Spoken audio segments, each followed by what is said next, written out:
Hello guys, nasiraan kami ngayon guys. Buti na lang marunong tayo guys. Problema guys, no power. Kahit i-on pa yung ignition switch. So pagbukas guys, dalawang head screw lang guys, left and right, tatanggalin. Yung sa front guys, hindi na yung tatanggalin.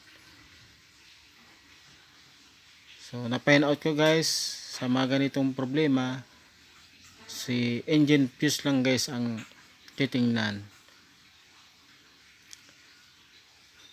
So buksan natin guys yung fuse.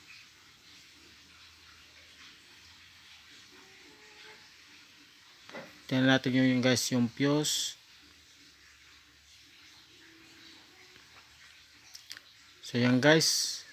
Kita natin guys na putol na yung strip wire sa center guys. Buti na lang guys, mayroon akong dala-dala sa U-box na strip wire. So isang strip wire lang guys. And then i-connect yun sa left and right guys, sa terminal. And then i-fix natin guys. So yan guys, tapos na. Ilagay na natin guys sa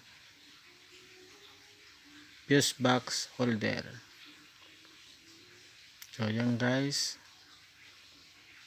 bali guys 15 ampere yan guys. So ang ginawa natin, remedyo lang guys. Pag nakarating na tayo doon, so bibili tayo ng fuse talagang accurate. Temporary lang yan guys, para maka alis tayo dahil emergency lang guys.